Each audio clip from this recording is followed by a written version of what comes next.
Welcome to Tech and Learning Conversations, where we explore the innovations, challenges, and insights shaping education technology today. I'm your host, Kevin Hogan, and in today's episode, we're cutting through the noise of the AI hype and the other constant flood of new technologies aimed at school districts to answer a fundamental question: what really matters when it comes to technology in the classroom? Joining me today is Madeleine Mortimore. She let me call her Maddie. She's the Global Education Innovation and Research Lead for Logitech. She works directly with school districts and educators to understand their needs and challenges. In our conversation, she shares some recent Logitech research that reveals how much instructional time is being lost to basic issues that we might otherwise overlook. And she offers practical strategies for tech directors and administrators who are trying to make smart purchasing decisions in an increasingly crowded and chaotic marketplace. So whether you're evaluating your district's edtech investments, wondering how to boost student engagement, or just trying to separate the trends from the tools that truly work, I think this conversation has insights that you won't want to miss. So let's dive in. Okay, Maddie, thanks so much for joining me today. I really appreciate it.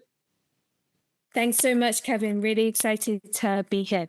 Yeah, looking forward to your insights. I know our readers and listeners, EdTech purchasing and looking at that next horizon on what their students, and not only their students, but their faculty and administrators need is always at top of mind. So being able to pick your brain a bit, I think will be really helpful for them. So let's get started and just kind of, it's kind of the question of 2025 is like, where are we right now, right? And especially for schools and school districts in many different aspects, but specifically, where the advent of technology, you hear about AI, you hear about AR, you hear about VR, you hear about cybersecurity, you hear about all the varieties of issues surrounding the use of devices and the misuse of devices. It's a really crowded kind of chronic situation. So maybe from your perspective and your work with school districts, take the temperature for us. Yeah, absolutely. So as you put it really well, there's so many different aspects that have been changing in the past 18 months, especially. You mentioned AI, being one of the more obvious ones, but with that comes cybersecurity challenges and all of those different aspects as well. But what is really interesting is the research shows that the fundamentals of what's important to district leaders and what's top of mind for educators, IT leaders, still remains the same with in comparison to the past 5 years or so. So there was a research study recently with the Journal where there was over 100 different participants, educators, admin, IT decision makers. And we really found that what is top of mind is still aspects such as student engagement levels. 81% reported that their district measures the success of EdTech investments through student engagement levels. 91% expect that investments in interactive tools will boost student participation and engagement. So they're looking at those to bring that interactivity into the classroom. And there's a lot of prioritization around what simplifies teaching and what can really ensure long-term success of educators in the classroom. And so there's all of this noise going on, but really at its core, those fundamentals remain. And I think that's a really good way for us all to stay anchored, while we're hearing all of these new concepts, buzz terms that anchor that we see through the research. Yeah, and the key word there, I think, sounds like engagement, and something that I know that our readers and listeners are constantly concerned about, and especially since we entered and then hopefully have left this age of COVID, and made that shift to remote and hybrid learning, um, and watch the students and this generation of students who have been born with almost devices in their hands, um, and watch their behaviors change and how the challenges it is to keep a student engaged. Can you talk a little bit about Logitech's attempts to do that, and in conjunction with, I guess, working with school districts? Yes, absolutely. And so we really see it in three main pillars when it comes to engagement. First is students' ability to hear accurately. And, that sounds like a very basic concept, but there's so much learning time that is lost due to students not being able to hear in an appropriate way, whether they're in the classroom, remote, or hybrid. We found through a research study we did in collaboration with EdWeek Research Center that 97% of educators in grades 3 through 12 say they stop instruction at least twice a day to repeat information students did not hear the first time. And so, with each of these stops, it really breaks up those engagement levels and flow within the classroom. We also look at it from a visual aspect through the same research study that we did with EdWeek Research Center. We found that 89% of educators, again through grades through 3 and 12, pause at least twice daily to repeat demonstrations that students did not see the first time. And so you have, twice because they didn't hear, twice because they didn't see. And so that's already really adding up to a disruption of the lesson flow when those aspects aren't accurately implemented. And the last one is students' ability to interact. You mentioned what we're seeing at the moment, and a lot of the AI tools lead to more of a passive flow from students within the classroom. And so we really look at what kind of hardware tools can be implemented that really allow students to boost their interactivity within the classroom, and they're not just, consuming content and being passive with AI. Yeah, that always seems to have been a challenge too. I mean, from the introduction of whiteboards way back when, as well as other devices, where it's like, this is going to be the thing. This is going to be the thing that keeps everyone engaged. I remember going to some classrooms, and it was a bit of a shock where no one was looking at the teacher. Everyone was looking down at screens on their laptops or whatever. And I was like, well, where's the engagement? It's like, they actually are all engaged, except they're online at the moment. So it really comes down to various teaching strategies, right? And learning behaviors. And I guess age, I mean, you mentioned like the grades, earlier grades, but that is a big difference, right? When you talk about different age groups. Yes, absolutely. There's different developmental stages, and that really has an impact on those different areas. So, for example, with the hearing aspect, up until the age of 15, students are still developing their ability to fill in the blanks with words that they don't hear. And so, us as adults, if we don't hear 1 in 5 words, we can pretty much put together what the sentence will be. But up until age 15, they're still developing that skill.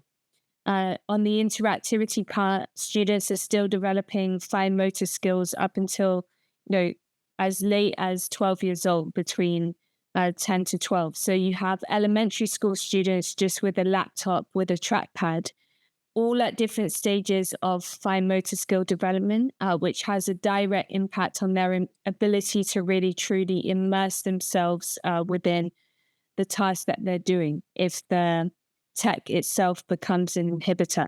And so when we're looking at these different aspects of engagement, it's really important to take the different ages and the consequent age-appropriate tools that should be put in place. Let's step away from the instructional side and maybe kind of get into the guts of the business of integrating technology. I know that that's always been hit or miss when it comes to of our readers and listeners who are, say, directors of technology or maybe superintendents who are looking at that next great thing. I remember there's a certain phase where 3D projectors were going to be the ultimate in engagement technology for students, and I don't know where they went, but they weren't. Um, and they again have a number of different technologies being thrown at them every year in terms of that being the thing that's going to cure that. Any suggestions or strategies that from your side of the fence you could offer to them to kind of be kind of keen on deciphering what is the best thing to be integrating? Yes, absolutely. As I mentioned, those three pillars, and they are, they seem so simple, but a lot of the time, there's not the appropriate tools in place. So, students' ability to hear accurately. So that could also be with their one-to-one device. So having, an age-appropriate headset in place, and a lot of the time, audio tools such as wired earbuds, they can actually cause more disruption Hmm. than with nothing at all. We did a study with a school using the Epic app, and we had 4 weeks with wired earbuds, 4 weeks with an age appropriate headset. And the difference was night and day in terms of, the app results. 40% more books were read with the age appropriate headset. And also, uh, with wired earbuds, only 18% of students felt confident in their performance versus 94% with the age appropriate headset. So, having the right audio in place, whether it's the full classroom, you can have mics, or the one to one device. Same with the visual aspect, making sure, you have it all in place when you're doing demonstrations that all students can see. Concepts such as an AI-enabled whiteboard camera. Logitech has one called Scribe, which actually takes the visual of your hand using AI out of the frame so students can clearly see the content on the board. This can be then projected onto screens, at the side or the back of the classroom. Or alternatively, a document camera, or what Logitech has, a content view camera, which allows a broader scope of materials to be shown. And again, that can be projected onto the main screen or around, various screens in the classroom. And this really boosts, student engagement and also equity of learning experiences as well for all students. The final one, looking at the interactivity. So there's, when you just have the laptop or iPad in the classroom, every student is given, the same device with the same limitations. But when you add in interactivity tools such as a digital stylus, a mouse, even, an external mic, it really expands the capability of the device. And, even if you don't have those tools for one-to-one, you can always have a EdTech pencil case, we like to call it, in the classroom. Even if you had 10 styluses, 10 mice, and students can pick and choose based on their task, it really just expands what students can do, and also brings in that excitement and joy factor to the work that they're doing.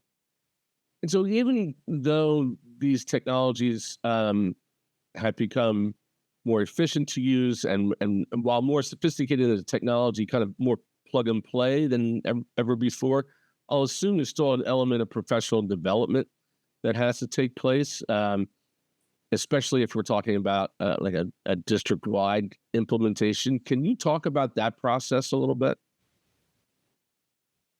Yes, absolutely. And so, in Logitech's case, we design all of our products in collaboration with other educators, IT specialists. So our main goal is to make it friendly, for the classroom environment and easy to get going. However, of course, as you mentioned, there's an element of professional development, both with learning how to use it with different tasks. For example, with Reach, our content view camera, where you know it is relatively easy. However, there's a slight learning curve, so to speak, with keeping the camera with the yellow dot at the forefront to keep everything in a portrait view. So, just going through a few dry runs of that before actually implementing it into a live classroom can be really useful. And also, the professional development side from implementing these tools with students. So really getting your hands on the tools that they'll be using. For example, the digital stylus, how even though, the Logitech ones are no pairing, even simple things like what the battery indicator states. So if students are saying mine's not working, how long it has left, like really getting your hands on the tools they'll be using instead of just distributing and then, post implementation, figuring it out. Interesting. And I guess to wrap up, I knew the toughest part of this conversation would be to end it. There's so many different aspects of what we can talk about here. But maybe kind of look forward a little bit and give us a sneak peek into the horizon from Logitech's perspective of what you're expecting to see in classrooms over the next couple months or years. Absolutely. So we're always really involved in the community and keeping an eye on what's going on through talking with hundreds of educators, district leaders, attending all the major conferences. And our main goal is really to serve the education community with our resources and products. And, one aspect that we are keeping an eye on is high flex learning and how we can build out, more support around which products to implement for different scenarios around that concept. And so that's one area. Another area we're always looking at is building equitable learning experiences in the classroom. So what's the right array of tools to make sure all learners, regardless of their needs, preferences, can truly express their mastery of the content itself, rather than their work be a reflection of their ability to use the tech. Yeah, so just a reaction to it at the moment, but enabling them to have whatever. So accessibility, basically, is what you're saying. Yes. Yeah. It's definitely a key word. So my takeaways here are engagement and accessibility, both phrases I know that our readers and our listeners are always kind of keen to keep abreast on the latest and greatest. I think we've accomplished that a little bit, but thanks to you and to your insight and to your work. And hope we can follow up as schools continue to evolve. So thanks, Maddie. Thanks so much, Kevin. This was a great conversation with you. And again, thanks so much to Maddie for sharing her expertise and insights with me today. Sometimes the most impactful improvements come from addressing the fundamentals, making sure every student can hear, see, and interact with content effectively every day in the classroom. If you found this conversation valuable, please bookmark this Tech and Learning Conversations page and share the episode with colleagues who might benefit from these insights. We'd also love to hear from you. What EdTech challenges are you facing in your district or classroom? Reach out to us at Tech and Learning, and your question might be featured in a future episode. Click through next week to hear from Moriel Lotan. She's the CEO and founder of the ADIR Challenge and the Game Changers 2025 Fellowship, which brought together 30 students from the US and Israel to build AI-powered tools that combat extremism and reward positive behavior in gaming communities. This just went down a couple weeks ago in New York City, and I think you'll enjoy some of the details there. So until next time, keep exploring, keep innovating, and keep putting students first. Thanks again. This has been Tech and Learning Conversations.